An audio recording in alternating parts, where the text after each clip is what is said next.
Hello, everyone, and welcome back to yet another political episode. So we have we are starting to question ourselves as the 2024 presidential election is getting closer each month. We begin to question, oh, I wonder when Trump is going to choose for his running mate. Well, you would be asking, why are we talking about Trump so much? Well, because first off, we could talk about Joe Biden and his running mate, but it's very clear that Joe Biden is going to choose Kamala Harris for his running mate. She is the vice president after all. Now, we would be talking about Joe Biden if Biden ditches Kamala. That would be more something we would talk about. But as of right now, we are going to be talking about Trump's running mate and what he is going and who we're going to choose. Now, I chose the most realistic candidates from our list here, putting him on the tier list from the best to the worst. And we're going to go over that right now. Starting off with Tim Scott. Tim Scott, senator from South Carolina, running for president of the United States.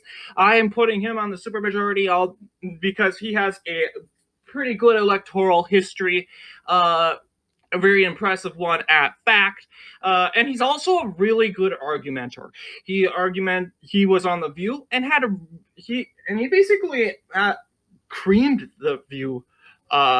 Basically they answered all the View's questions. This guy got everything down. He wrote it all. He didn't really write it all down, but this guy, you could assume that this guy must have wrote it all down.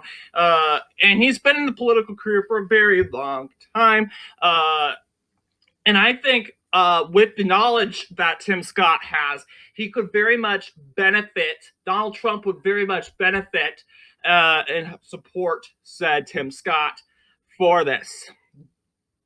Ron DeSantis coming in number two. Well, not number two. This is not really an order thing. But I think, personally, Donald Trump needs to choose Ron DeSantis. Why Ron DeSantis? Well, Ron DeSantis is running against Donald Trump in the 2024 Republican primaries. And yeah, Donald Trump's like, oh, yeah, why are you running against me? I did everything for you, blah, blah, blah. Yeah, playing a little game, a little cocky. But Republicans should be concerned about DeSantis because DeSantis is going to go downhill if he does lose this primary. His political career is going to tank. It's going and possibly with the fall of DeSantis, who else is supposed to replace him? And then we would have a blue Florida. Florida is a state that can easily go Democrat. It does have a Miami, Orlando, Jacksonville, and Palm Beach. They have a lot of cities. So it's very important that Florida has a leader. Republicans have a leader in Florida that the people like.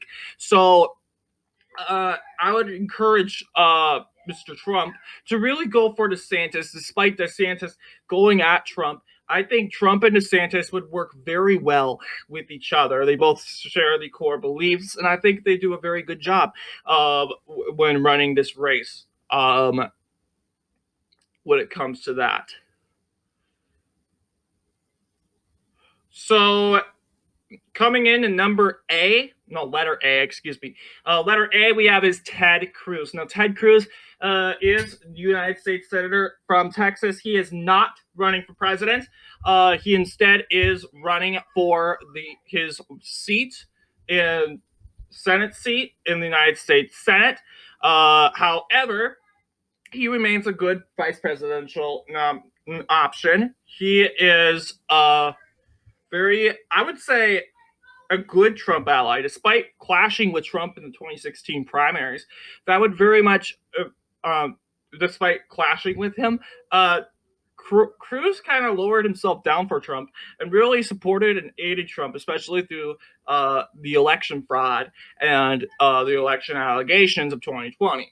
So I think Cruz could be a potential candidate for Trump. Not to mention, yeah, Cruz, uh, almost lost the 2018 U.S. Senate election. But then Trump comes and he endorses Cruz, which really helps Cruz a lot. So it really does say for itself that Cruz and Trump really make a very good team with each other. Candace Owens, not a politician, but actually, just like Tim Scott, very smart, very capable woman. She knows a lot of stuff. She knows what she's saying. I would say, honestly, um, she has really good argumentative points, argumentative statements. I think, despite not her being on technically a politician, I wouldn't be putting her up on the letter S for superior. But I would think, honestly, she would be one of those candidates that could actually support Trump, drag him through the race, um, logically, um, because as we know, I think Candace Owens, she could run a race, but despite not being a politician.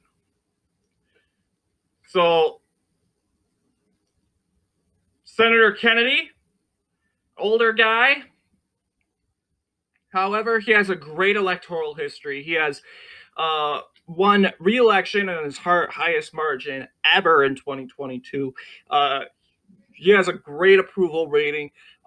He's also a very good, strong leader. He is going to be put on the number A.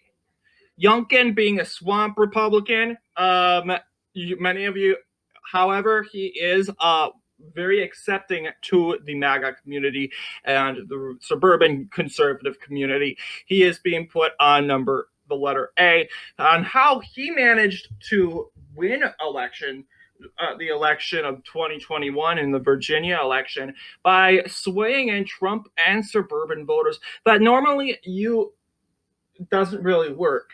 However, I personally would think that Youngkin should run for the U.S. Senate in 2024 because Tim Kaine is the big guy, and I think Tim Kaine is beatable. I mean, if Glenn Youngkin is popular enough and is accepted enough as he is, I think he could beat Tim Kaine in a very small margin.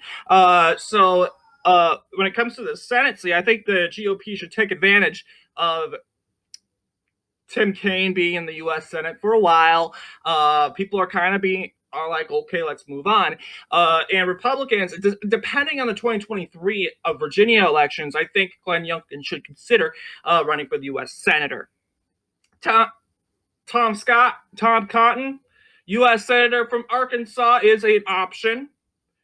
The governor of Iowa is also an option.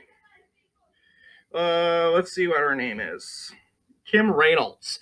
Yes, she's a Reynolds, but she's not as popular as Kristi Noem. Kristi Noem has been a strong Trump supporter, supporting Trump's policies all the way through.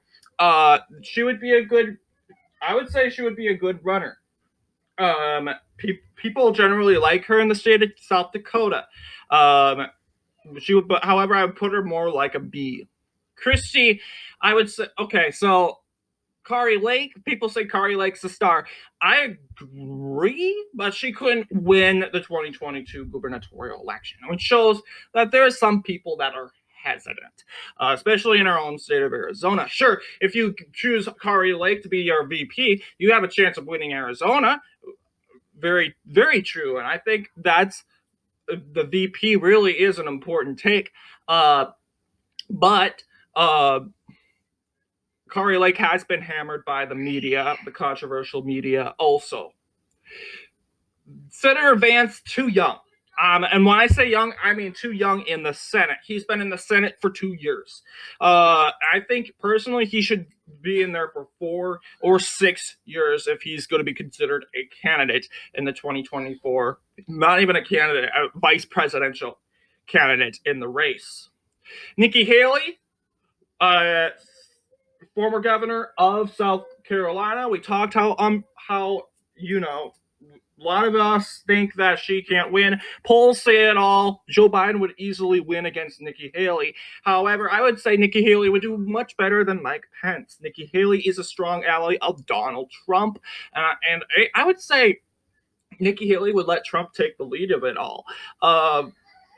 And I think honestly they would work it as a good team. However, she is pretty unpopular, so that's why I'm putting her on the letter C. Rand Paul, very different compared to Donald Trump. He is a libertarian. Trump is conservative. Libertarian and conservative, they kind of don't, they kind of mix.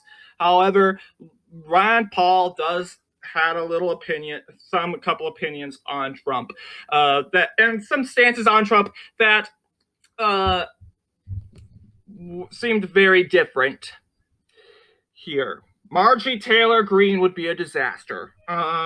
Reasons: she is being hammered by the media. I don't think.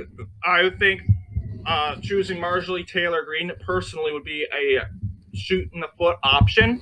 Donald Trump has a lot of media attention. He's going to be asked a lot of questions from his personal life and his. I mean, this is old 2016 stuff, and it's still an issue.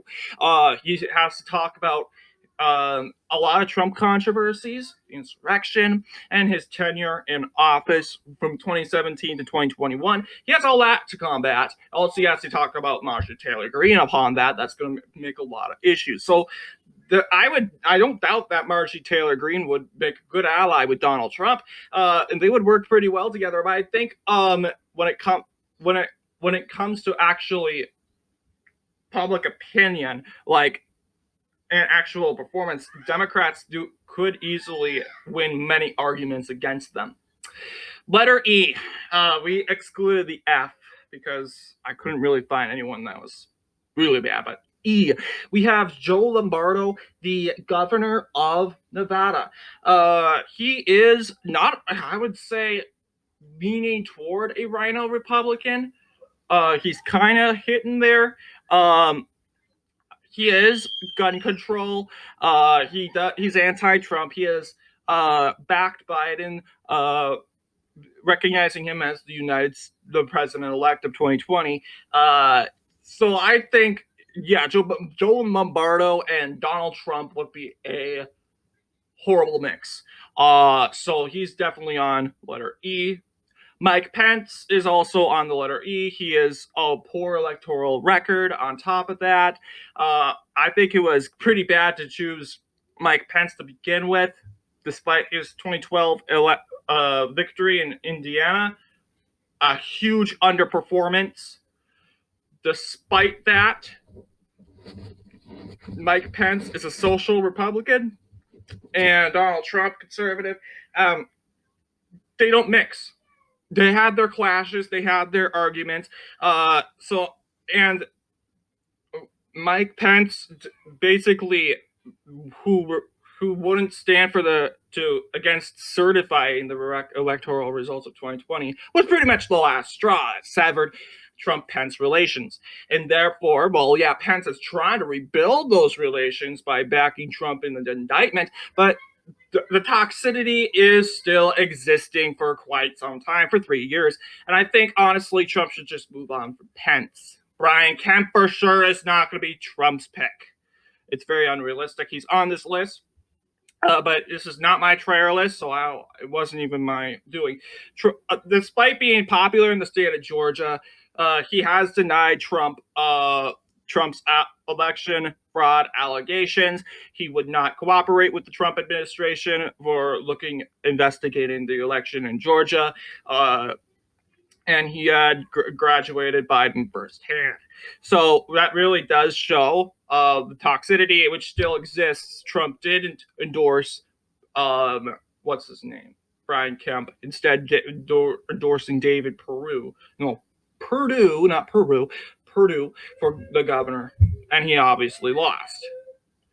Lee Zeldin, big guy, popular guy, however, very different for Donald Trump.